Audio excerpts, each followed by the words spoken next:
base, saving expenses, but we're still able to meet our goals around diversity and making sure that they were well represented because they performed as a company, and therefore both goals were achieved. And that's really the way we try to approach it. I think another way that we want to do it is we like to introduce a lot of suppliers to what we call second tier relationships. So we actually require a lot of our primary suppliers. So as if you think about a Microsoft or an IBM or an SAP that do large deals that really have the scale and the capacity, we include within our contract base that they come up with a program that supports diverse suppliers within their industry.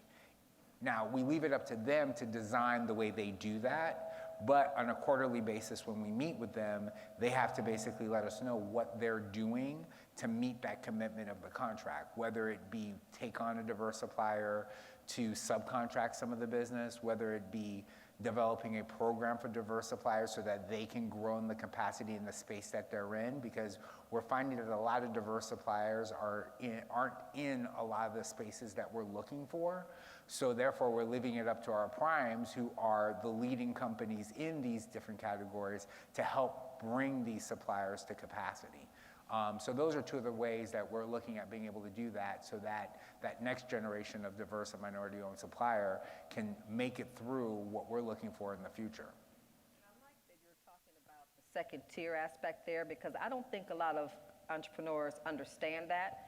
Of course, they would love to do business with you at the tier 1 level, but to me, money is green. Yeah. And what we're looking for is the opportunity to get you into the supply chain. So I think that's a fantastic way. It helps with development. It helps with understanding the culture and the expectations as these businesses continue to grow and scale. And another thing that we do in educating suppliers around second tier is understanding the fact that as a large business, I think the reason why second tier is so important, because in a first tier relationship, if you look at the capacity that billion-dollar companies like ours do on a daily basis, we can actually grow you out of business. So imagine if you provide a product to a company that buys tens of millions of dollars worth of your product.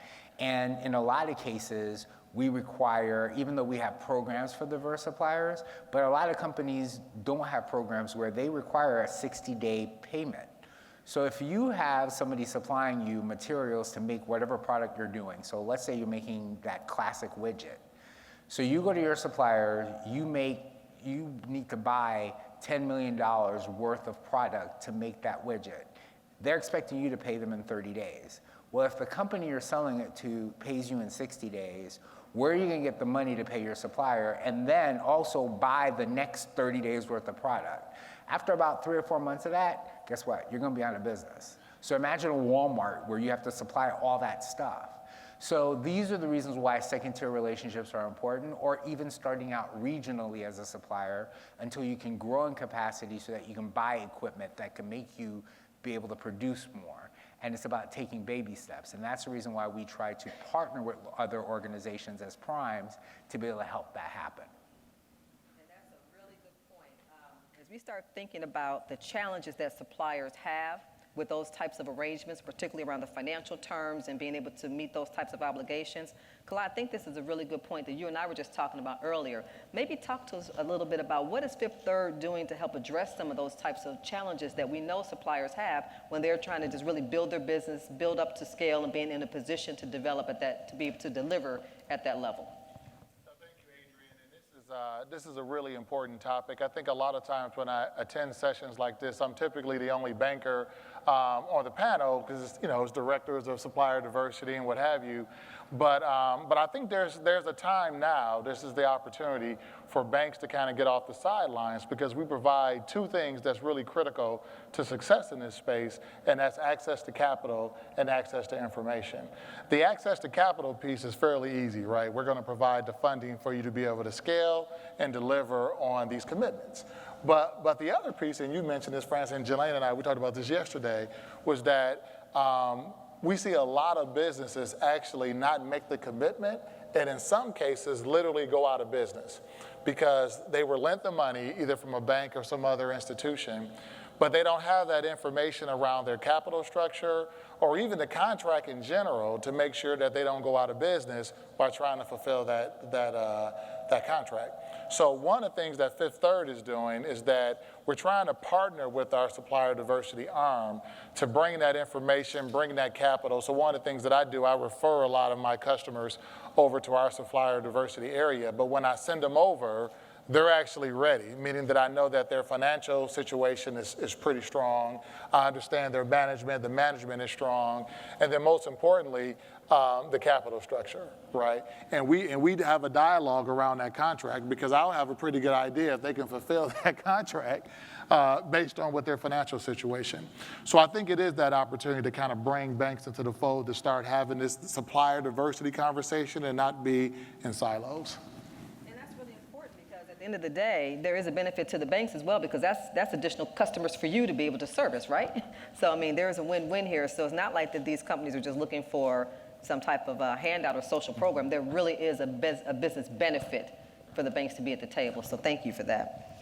So one of the things that as we're talking about this whole landscape, we know that there is an opportunity for particularly Black entrepreneurs to really be positioned for additional growth.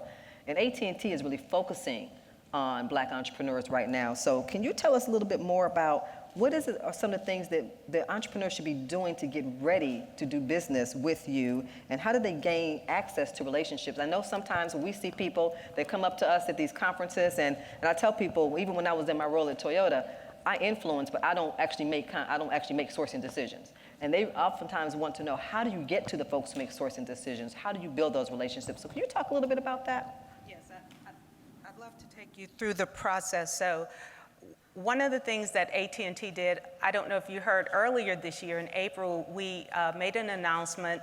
We have a $3 billion commitment, a commitment to spend $3 billion with Black businesses by the end of 2020. And so that is one of the things we're working on. So we're actively looking for Black businesses. I think you guys need to give AT&T a round of applause. That's $3 billion in just another year. That's huge. Yeah. So thank you. And we're serious about it. And I have to give props to my leadership. They don't look like me, but my leadership came to us and said, you know what, we have to do better and we have to do something. So AT&T, we've been doing fine. We've been doing excellent over the past. We've had a supplier diversity program for 50 years. Last year, we have spent over $178 billion with diverse businesses. Last year, 2018, we spent $15.1 billion. So we are serious about this business, and we are serious about our spend with Black suppliers. But having said that, you have to do your part. And so it's all of the things I talked about before, but getting to us is easy. You all think it's hard. We have a website. You go to it, you can click on supplier diversity. It's there. It's amazing the number of suppliers I meet that says, I don't even know how to get in touch with anyone at AT&T. It's there. My team, we're managing that website. You go to our website or you meet us at conferences. But once you do, how to get to the stakeholders, you go through supplier diversity. Any major corporation, I would tell you, go through the supplier diversity team. My team, I am fortunate to have a team of 12 managers who are directly assigned by commodities. So every commodity that AT&T would have, they're assigned by commodity. And those commodities align with the internal stakeholder as well as the sourcing manager. The beauty of our supplier diversity program, which have evolved, is supplier diversity is at the acquisition planning stage. So we know what's coming out. We know what RFPs are coming out. We're fortunate to be at that table, to be able to be an influencer early on. So with that in place, when you do reach out to one of our managers, they're trying to understand what is it that you have to offer. And I know you hear that all the time. What is the value proposition? It's everything about your value proposition. It's everything. We need to understand what is it that you're bringing to the table that's going to make me the best, that's going to make me first. And once you do that, if you have something that we feel is of value. I know you think it's of value to you, and it may be, but for AT&T, that may not be good enough, or a major corporation. And so we're just trying to understand what it is, and if that is something that we believe there is a need, because we want you to sell a solution and not your products or services. But if you're selling a solution, a need that that needs to be met, then what we can do is we will introduce you to and facilitate meetings with the stakeholders and with sourcing. So it's not that complicated, but it does take a while. So the other thing I would say is be patient. I'll give you an example. Last year, we were at this conference, and we were fortunate enough to have a sponsorship, and we had a private session. We invited 30 suppliers who were at the conference in the commodities where we knew there were opportunities. And this is about being patient, and several of those suppliers were able to get deals based on meeting the matchmaking sessions on the private sessions we had. We had leaders from AT&T sitting around with round tables. But there's one supplier, they've been waiting patiently for a year. We spoke to them, no, not anything right now.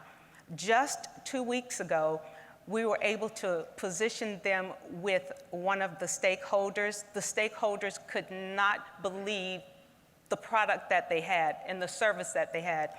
They called others, and so now we're going to be going into a trial period with that Black supplier. The key is there was innovation. The other thing is that they were patient and trusted the supplier diversity team, because what we also do is positioning. We are your advocate, and we're looking at the prime opportunity when to position that small business or that diverse business with our stakeholders. And we have many success stories, but it does take time. And I know that when you always want the deal now, give me the deal now. It doesn't happen. These deals take long. Our negotiations take forever. But you all know that negotiations can take forever, especially when you get in the indemnification language. But those are some things we're doing. So one of the other things I would say, as we're looking for opportunities for Black suppliers, don't just sign the contract. You're doing business with AT&T, I'll be the first to admit, you're going to get a contract this thick. It's going to have tons of pages. You want to read through everything. You want to have right representation, because as Franz mentioned, you can be out of business. You can really position yourselves and be out of business within a couple of months working with AT&T. You want to understand what are you signing up for. And to what Franz and Adrian said, tier 2 opportunities, I meet suppliers all the time. I want to be a prime. I want to be your major supplier. I don't know that you want all of those, or are you ready for all of those opportunities? Because when we spend $15 billion, please understand, a lot of that is tier 2 spend. So there's no shame in being a second-tier supplier or a subcontractor, because that's how you learn and grow. And so the final thing I'll say is that, similar to the nationwide program, we also match some of our suppliers. So match some of the suppliers with other suppliers. So in this Black Business Initiative that we're doing through 2020, we're also looking for prime and tier 2 relationships. We're taking some of the smaller suppliers and partnering them with the larger suppliers. So we're telling our big major suppliers, teach them how to be you. So we have business-to-business mentoring. Sometimes it may not be a tier 2 opportunity where you're a subcontractor, but sometimes you can learn from that other one. So we're being more prescriptive in our major contracts as well. Instead of allowing the suppliers to tell me what you want to bid in certain opportunities where it's a large project as a condition of the deal, we're telling that prime supplier or the major supplier, you have to have 20% in diversity. And by the way, don't forget, we have a commitment to spend $3 billion with Black businesses through 2020. So we've been pretty bold about what we're doing in our program, and it's been successful. And so we're looking forward to exceeding our commitment. And I will say at this point, we're doing quite well with what we've done, and we'd love to be able to exceed that $3 billion. That's awesome. Can I jump in at one thing that you mentioned, because you were talking about the P's with positioning and patience, and another one I'll throw out there is preparation. Yes. Because one of the challenges is that you're so anxious to get the contract, right? And you're just focused in on getting the contract. And I get this quite a bit, that you get the contract and it's like, now what? Now what do I do, right? And so the recommendation is to be prepared to get the contract, right? So that you already have all of your finances lined up, your legal structure, capital structure, all these things already lined up before you do your pitch. Because then the worst thing can happen is they say yes, like you win, but then you actually lose. So the other P is around preparation. So one of the things I think that we want to touch on is that we know the financial services industry is a little bit under the fire right now. We know that the Congressional Committee has this whole subcommittee focused on D&I for the financial services. I actually testified before Congress a couple of weeks back as they're trying to get more information around it. Franz, talk a little bit more about what Nationwide is actually doing in this space to help really position minority businesses to be successful in the financial services industry. So as Adrian said, part of my title is development, right? So it's not just finding diverse suppliers to try and incorporate within our supply base, but it's also developing those suppliers.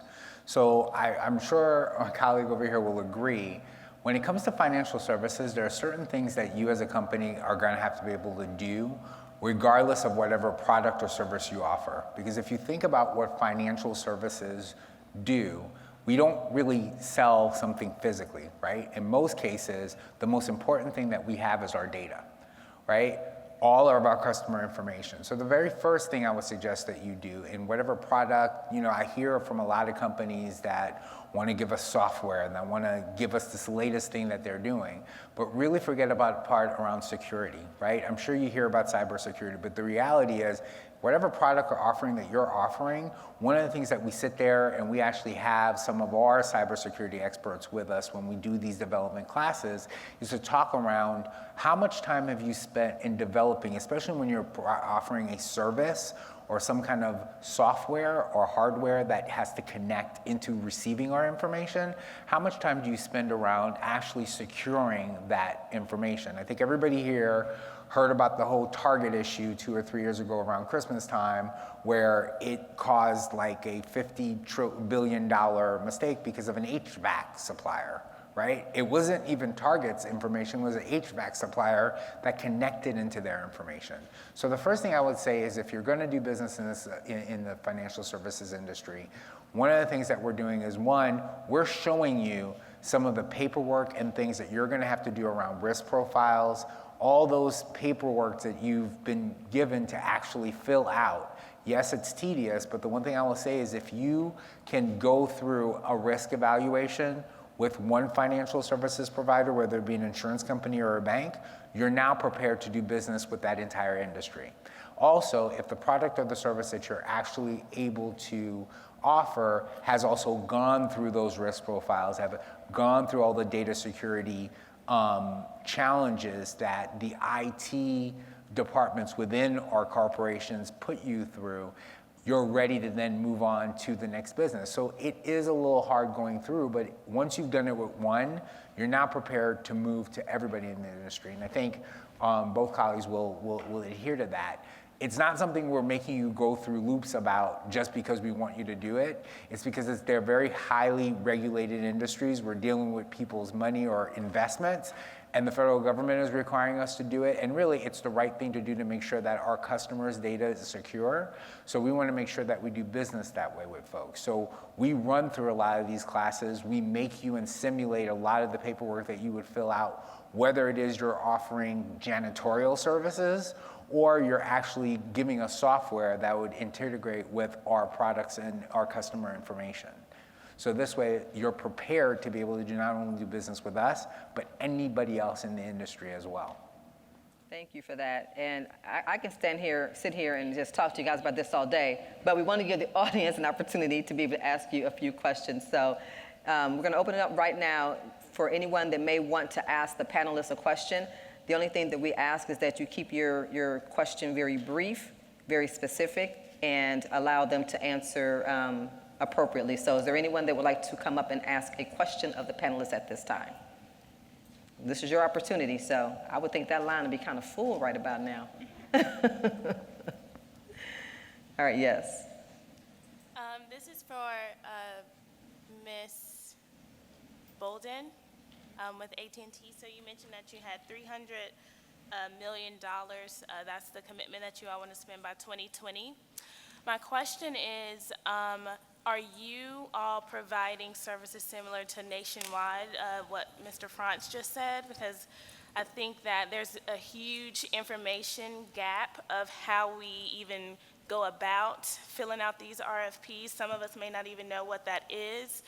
The language used in the RFPs, you know, the preparation piece is really important. And Frantz, you hit the nail on the head. I was burned almost. I lost my business doing business with the government because I had to front $25,000 first, and then it was just, you know, the 30-day, 60-day type of reimbursement system. So is there programming or classes or training for you to educate, you know, our people on what it actually looks like? Because I think we do have solutions.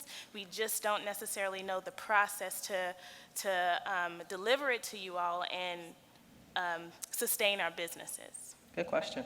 I definitely understand. So AT&T, we have, whenever there's an opportunity to do workshops, we do a lot on capacity building and growing your business. But to your point, I would suggest you contact one of your local minority development councils, because there are always education sessions that's going on. But I think that is the perfect place through any of the certifying organizations, but especially there's always going to be a minority development council in your area. What area are you in? I'm in training and consulting. What city? Oh, I'm here in Charlotte, and I'm definitely tied into those organizations. With Dominique Milton, y'all, if y'all need to tap in, she's at the front. But Yeah, that they give the best training, because then they can understand what audience they're speaking to. So AT&T, we're typically speaking to suppliers who are already familiar with it, but I think that's a very valid question. And if there was a need where we had to do that type of session, we would. And we have had that. We had on May 9th, we had a matchmaking event in capacity building, and we actually had a class on expectations in an RFP process, and so we actually worked through that. And I If would I can- actually say, Dominique, if you wouldn't mind standing up. Dominique Milton is the president of the Carolina, Virginia Minority Supplier Development Council. We do have 23 of those around the country, and we also have our annual conference coming up in Atlanta, October 13th through the 16th. And those are the opportunities that we bring our experts to the table to talk about ways for that type of training to be delivered. And I'm sorry, you were going to say. I beat you to it? Yeah. I was just about to say that. I was going to say that these are the folks right here.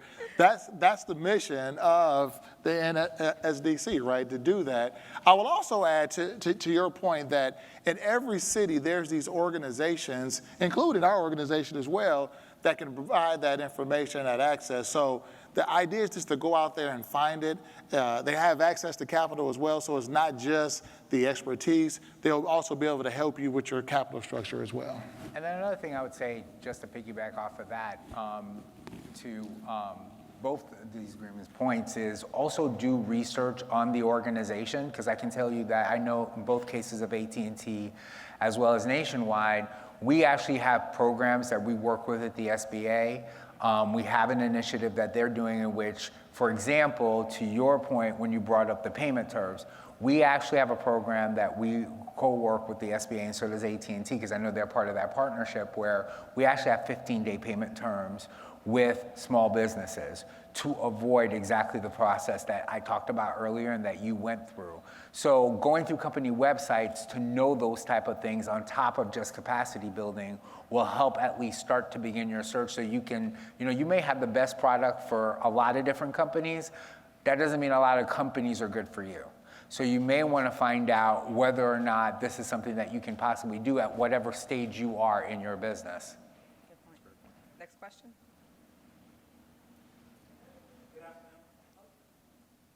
We're over here too. She can't. Good afternoon. My name is Anita Davis, and I am the President and Chief Funding Matchmaker at Business to Banker Connection. I used to work at AT&T for 10 years, so thank you for that history.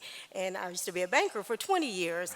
And what I want to know is, along with the programs that you guys are offering to help suppliers come up, do you have any mentor protege programs where you're trying to work with some of the diverse suppliers that may not be ready for capital, but they need the help to get them positioned to be able to take on that capital structure that they're going to encounter? And then do they have any programs at AT&T that you're helping diverse suppliers specifically to prepare themselves for the contract with you?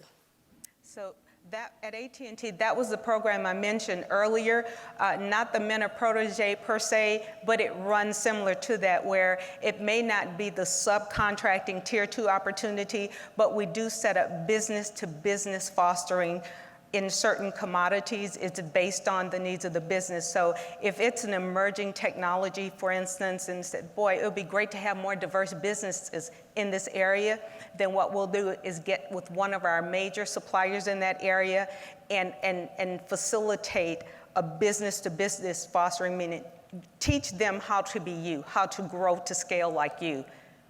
And is there a listing on your website regarding your tier 2 suppliers and your tier 1 suppliers and who they are that are partnering, or is that a relationship that gets facilitated once you guys decide that you have interest in a supplier? No, it's something that we're doing in my office.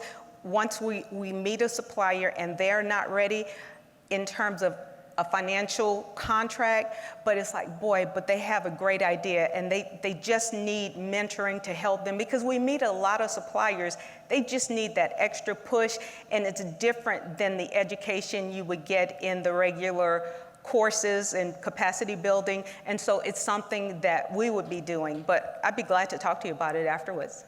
Thank you. Next question over here now. Good afternoon. My name is Cameron Fontaine, and I'm a bespoke clothier and menswear stylist.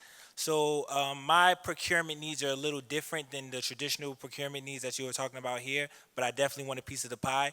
So what I'm asking is, are there opportunities for incentivized programs? Because I know a lot of times these companies, they do incentive programs or bonuses for their C-suite people or executives, and as you see, most of the people here are wearing suits, and a lot of the people in your organizations wear suits. So what I want to do is put those suits on them as an incentive, as a part of some program, or even just be have an advocate within the organization, so that I can be exposed to those people who could potentially be my clients in your offices and within your company.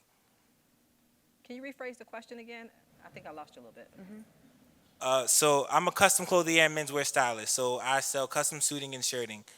One program that I've done this with spirits companies. A lot of times the bottlers, they incentivize their sales team based on performance. And what we were able to do was convince them to, instead of just giving them a money check or maybe a vacation or whatever, one of the incentive items would be a custom suit, and I come in and I do a experience and curate it at the behest of the company, at the request of the company, for their employees, for their particular, for their performance. And I want to know who would I speak to, or what are the opportunities to kind of speak to those things, because I kind of get directed to the procurement people, but it's really not that. But they're spending money for these incentives. A lot of these guys are wearing suits. It just makes sense to me, so. So one thing that I was thinking about, and you might want to jump in here, and I'm putting back on my corporate hat. Many of these organizations have employee resource groups. They do a lot of work out in the community and do a lot of philanthropic things that can maybe be helpful to be able to get in front of your type of service that you're providing and be able to utilize that as part of their objectives and missions and things that they're doing within their organization. So that's one way that I could think of you might be to connect on a broader scale, because you're right, the procurement folks are probably not the ones that you're probably trying to get in front of. It's probably more of the philanthropic or community outreach type of work that they're doing with some of their specialized philanthropic work that they're doing, or arm of their organization, more community relations. But you guys may have a different approach. I would say at AT&T, nothing's off the table except staffing right now. We have so many staffing suppliers. We are fortunate to have, it is staffed with 87% diverse suppliers, so we're not looking for any new ones.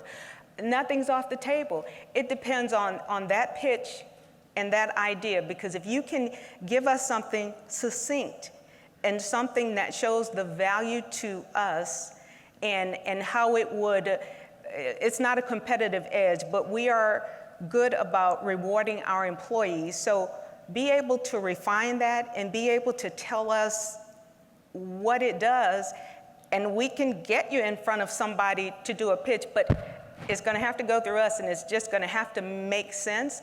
I can't say it's off the table because I truly don't understand the full scale of it, but I wouldn't say it's out the window. We can find someone, because there are teams that find how do we reward our employees instead of a trip or something. So, yeah. Thank you. One more question. Oh, right there.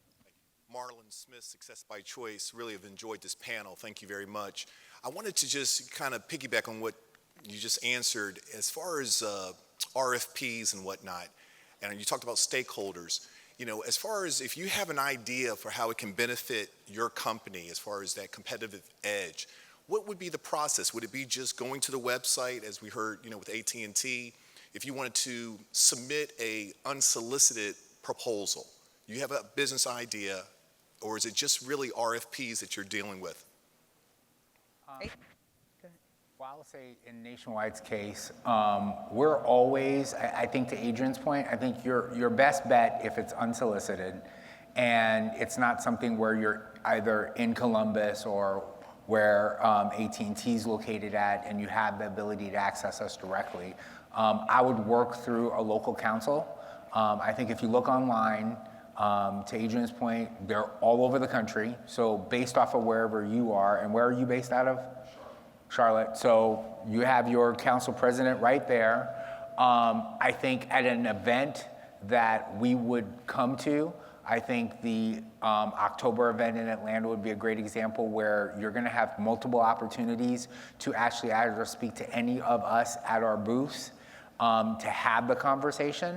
What I will suggest, though, to Adrian's point, is to get your pitch ready, because in these opportunities, in these times, you probably have somewhere between 30 and 60 seconds where whatever it is you're talking to us about has got to be pretty impactful, because we're probably going to see 300 people that day. And so I would say come in with a plan, make it unique. I would do the research on the organization individually, either online or through other resources, Forrester, Gardner. Those are other resources that you can research really organizations in depth so that you can know whatever product or service you're offering is going to benefit us and in what way, and then prepare your ability to have that conversation. And I would also suggest that you target, right? So you're gonna go to this big national potential conference in Atlanta. Don't go in there saying you're going to talk to anybody, any which way. You have to customize that pitch, because what you're going to talk to AT&T about is going to be probably very different than Fifth Third Bank, and it's going to be very different from Nationwide. I already told you, we don't sell necessarily anything. AT&T does both. They sell services and they sell products. So the conversation has to be different. So I would suggest that you prepare that as part of your conversation as well, so that when you're having it, it's meaningful. I will say, if it's the next big thing and it's your intellectual property, we actually have a website with a link that you can go in and submit that type of intellectual property, because there is a team that handles that to protect it, to make sure that it's confidential and things of that nature. So we do have that. Otherwise, you can come through our team. And I will be in our booth. I have a call from 4 to 4:30, but after that, I'm in the AT&T booth, and we have another senior manager there and willing to talk to any of you. So I think this panel discussion has been really helpful. I think you've shared some great information with folks who are looking to do business with you, and not just necessarily with you, but with any corporation that has a commitment to really grow their minority supply base. So let's thank our panelists for taking the time and their expertise to share with us today. As I said, we can sit here and talk about this all day, but there are other things that you probably want to get to at the conference, but we will all be around to talk to you afterwards should you have any questions for us. Thank you all so much.